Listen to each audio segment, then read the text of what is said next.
If you're currently reading Jujutsu Kaisen, you've probably seen people upset about the most recent few chapters of the manga. Even if you're not reading it, you've probably been spoiled on the last couple chapters. Anime only spoiler warning here, last chance to get out.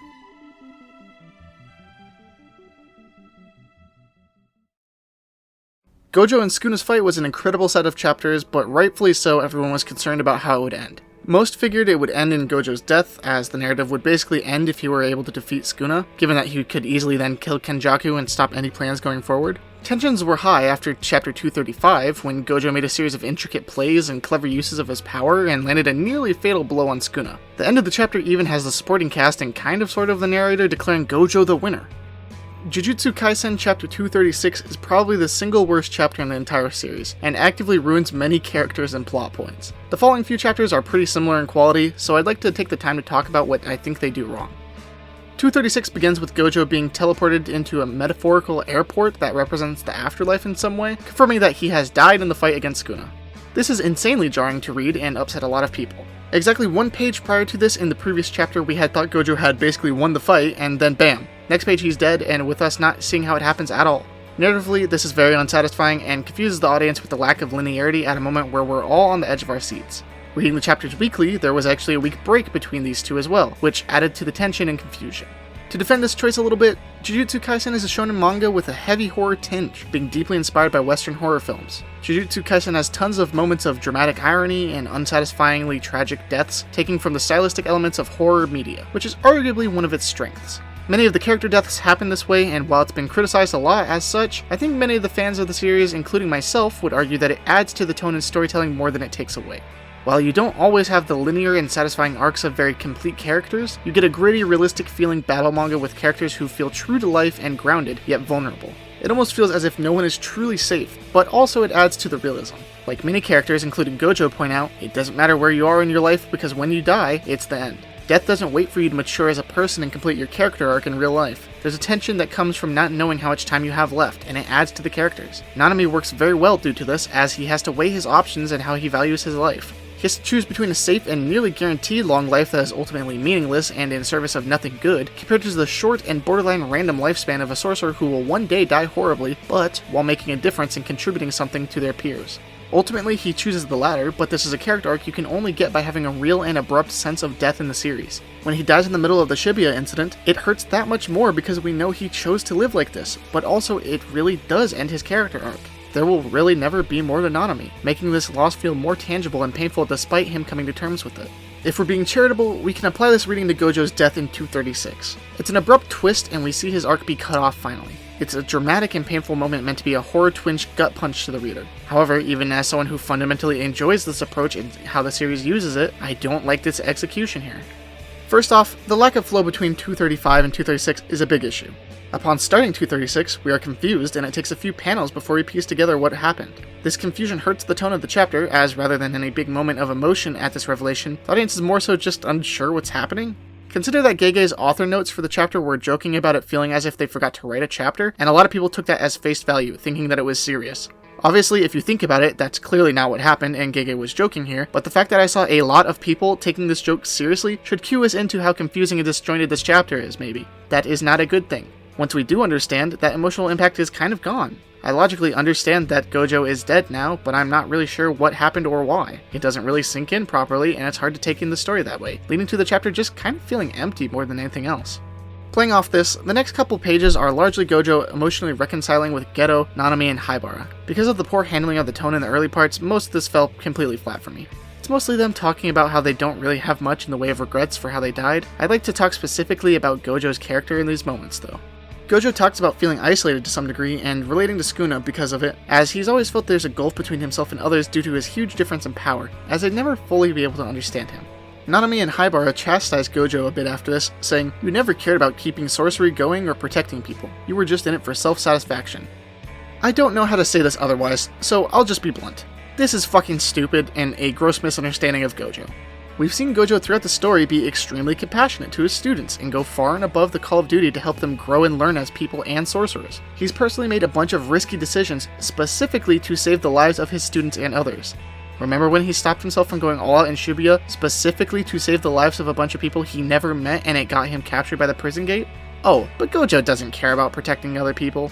Remember, throughout the story, Gojo has spent tons of his precious time helping the younger sorcerers grow their abilities so that he could create strong and clever allies, which we learn is due to the lingering regret he feels at allowing Geto to get to such a low place in his life where he goes rogue and eventually dies at Gojo's hands? This Gojo doesn't care about protecting people or furthering sorcery as a whole. The Gojo who is primarily motivated by helping others and preventing another tragedy like happened to Geto. This is a funny way to try and knock Gojo down a peg narratively, but like I said, it just doesn't make any fucking sense. This is outright bad writing. I don't know why Gege dislikes Gojo so much, but I hope they aren't letting their opinion on Gojo influence the writing and simply want to bash him for any nonsensical reason. This is a frustratingly bad sequence and butchers Gojo's character. Tying into these emotional beats, I'd like to address the narrative that Yodozu has introduced and has been a key theme with Sukuna and Gojo in the last couple chapters. Yodozu's quote keeps getting repeated in many of the recent chapters, saying, "The loneliness that comes with unrivaled strength, the one who will teach you about love is..." This is not an inherently bad theme to cover here. Gojo has been someone who has an aspect of being different from everyone else, although I don't think it was ever a big enough issue to focus his character on it. Part of the reason him and Geto were best friends was because they could understand each other given that they were similar levels of extremely powerful people. Mainly though, this idea is mostly put into place for Sukuna and Kashimo, as I've discussed that Gojo relates to others well enough and has cherished his students. I think this chapter plays up the possible loneliness of Gojo in a way that takes away from his character and is hard to find believable, but a bit of it is true.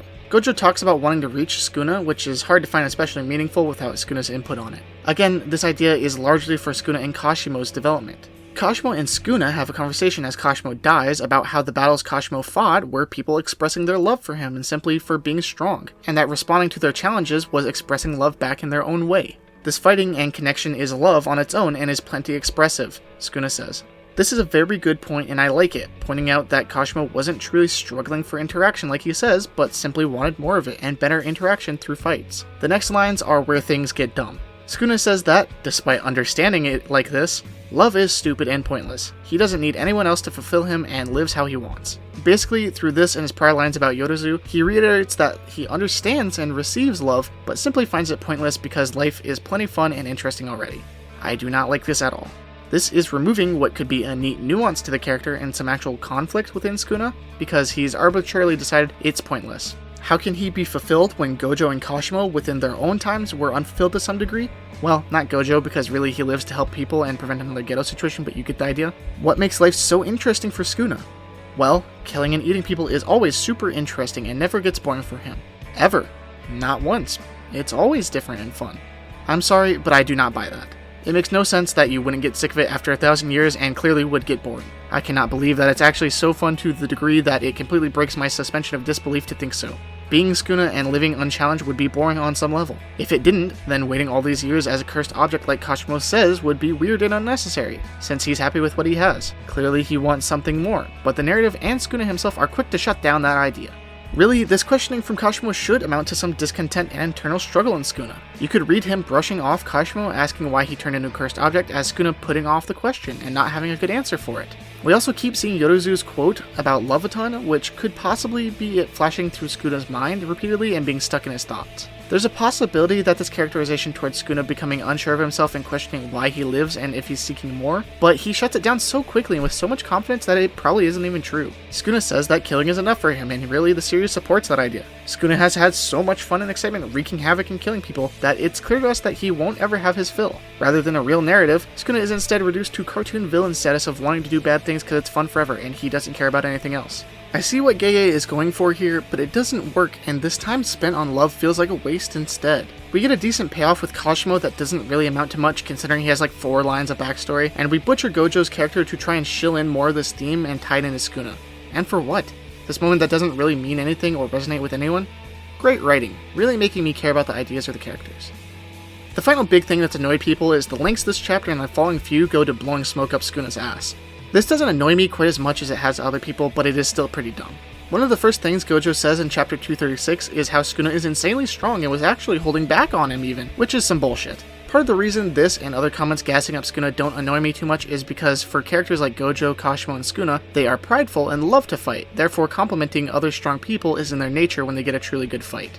Even this much feels excessive at times though. Like 3 pages after we think Gojo has beaten Sukuna maybe, the dude is talking about how he lost, and not only that, it wasn't even close. The fight wasn't close, despite Sukuna being almost dead and forced to use his spirit transformation to fully heal immediately after.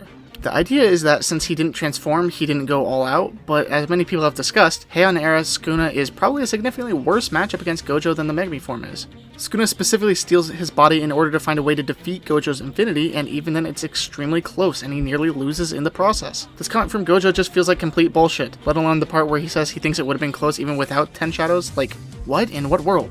After all this emotional stuff that doesn't really add up or make much sense for the characters, as well as being conveyed with a strange tone that makes it hard to get invested in the scene, we finally get back to what happened in the fight and the aftermath of Sukuna killing Gojo. Honestly, this is by far the most annoying part of the chapter for me. The airport segment was disjointed and poorly written, but it's not that hard to overlook, although disappointing as a climax to probably the best character in the whole series. Sukuna describes how Mahoraga has adapted to infinity, but after it adapts, it still continues to adapt in some vague way forever. What he wanted was for Mahoraga to adapt in a way to counter infinity that he could use. Its first adaptation was to its own cursed energy in a way Sukuna could not, but the second one was expanding the target of its technique to beat infinity. It's pretty stupid that Mahoraga apparently is just like, continues to adapt the whole time with no visual indicator or mention to the audience when its first adaptation is made such a big focal point and paid attention to visually. This is kind of an asshole, but I'm okay with it. The next part I'm not okay with. Sukuna says that by expanding the target, it has adapted to space and all of existence, targeting everything within the area and therefore bypassing infinity. This is where some translations are a bit different, but the idea is partially that it has adapted to space, as space exists everywhere within Gojo's technique, so Mahoraga makes the adaptation. This is fucking stupid and makes no goddamn sense. Pardon my French, but this was genuinely a disappointing asshole, the likes of which typically come from when the mangaka has really ran out of ideas and needs the plot to progress. Mahoraga adapting to space doesn't make any sense. The space Gojo may or may not create with his technique, which is a little bit vague because it's mostly just slowing things infinitesimally rather than creating infinite space, although sometimes it kind of does that, is not special cursed energy space or anything, it's just regular space that already exists everywhere. Mahoraga should not be able to adapt to such a vague concept like that. It truly crosses the line of esoteric bullshit that counts as part of a technique. Using cursed energy is kind of like a timer, because cursed energy is limited, so why not adapt to the concept of time while we're at it? Turn Sukuna into Dio and let him stop time for all the sense it fucking makes. This is bad and I hate it. Given this asshole of letting Mahoraga adapt to whatever Gege feels can make Sukuna win this fight, let's then think about the actual adaptation it makes. The adaptation that Sukuna somehow randomly copies and uses properly on the first try while taking an insane blow from purple is expanding the target of the technique. By targeting, quote, space, the entire world, existence itself, it nullifies infinity, as everything existing in that space is torn apart. Again, this makes no sense. You cannot target all of space in existence. That is very silly and clearly not what happens given it's targeting just a small portion of space. The absolute most charitable possible interpretation goes like this. Dismantle and cleave are slashes that Sukuna basically shoots out to attack things. One way of thinking about this adaptation could be that by adapting to space, instead of sending it flying like he says, he rather selects areas of space to spawn the slash maybe. Think of it as like spawning the attack on a location of space. The idea then is, since infinity can be contained within a finite area, by targeting everything surrounding the finite area of infinity, we can target and hit Gojo within the sequence as well. This makes some sense, as within a finite area you can have infinity, as infinite numbers exist between any 2 points on a number line. So say Gojo exists between locations 2 and 3, with infinity separating him from them. If you targeted everything between 2 and 3, you would hit him. Therefore, perhaps Sukuna's slash targets that entire area, and as a result hits him. Even this much doesn't really make sense, and is more the audience trying really hard to make an explanation that makes any amount of sense. Sukuna's World Slash is still an object that travels and is launched, not spawned in like I described. We see this when he uses it twice on Kashimo, who even dodges it once, mind you, which wouldn't be possible on reaction if it wasn't moving towards him. The second time, it's a literal wall of slashes that eventually reach him and mince him, further proving that this is how World Slash works. The only difference really seems like that it's a really big slash. Using what we've shown of slashes like this, how can it be that expanding the target hits infinity? The slash's issue was never that it didn't target the right thing, it was that it physically could not reach him. There was infinite space between Gojo and the slash. It's not like infinity lets you through if you're targeting something else. That doesn't really make sense. So, upon further review of the fight, the World Slash that Kashimo dodges could have no travel time but still be dodged purely because he gets prior warning with a hand signal when Sukuna is going to do it. This would maybe keep it consistent with the idea that World Slash spawns on a location rather than traveling like normal. The explanation for Kashimo dying to Wall of Slashes is that those were regular slashes rather than World Slash. This makes enough sense. I think myself and others just assumed he wouldn't get hit by a regular slash while powered up, but they are still pretty hard to dodge. I still think this explanation of World Slash is a bit faulty, but to give credit, it might make sense this way. The prior complaints about Mahoraga adapting to something too vaguely and making a huge leap in logic still apply though and make this pretty dumb.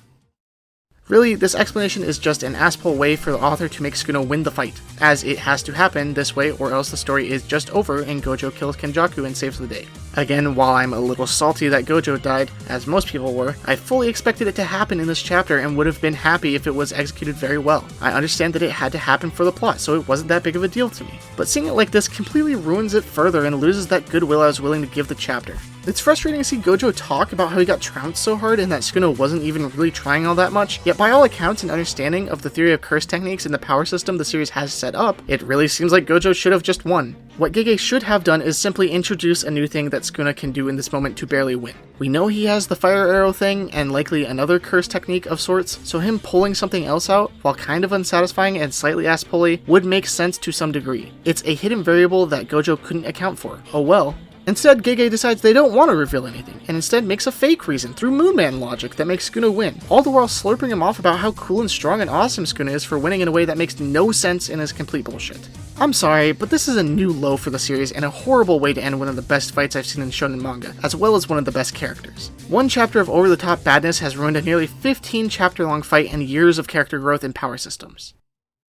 The manga is in a strange place now. We knew Gojo had to lose to Sukuna in order to let the plot continue, but now we're left with the opposite problem. The villains are too much favored currently, and we really have no idea how anyone can beat Sukuna at this point. Next strongest sorcerer is maybe comparable to Kenjaku, but nowhere near Sukuna and Gojo's levels. I would say normally that I have some faith in Gege's writing to get us there, but chapter 236 shows us that clearly they do not care about making up new and unbelievable powers and leaps in logic to accomplish a narrative goal. This makes me think that some ass-pull is just going to happen to put Yuji on Sukuna's level, such as a ridiculous curse technique or domain reveal that turns everything on its head and lets Yuji beat Sukuna with no build-up or logical through line. The trust I've put into the series has been betrayed badly in this way, and now that the series has to struggle to put up a team of sorcerers who can even try and beat Sukuna, I don't know how it can recover. Suffice to say, I'm very unsure of where the story will go from here, but I hope it straightens out and gets back to the Jujutsu Kaisen that I love. Thank you for watching.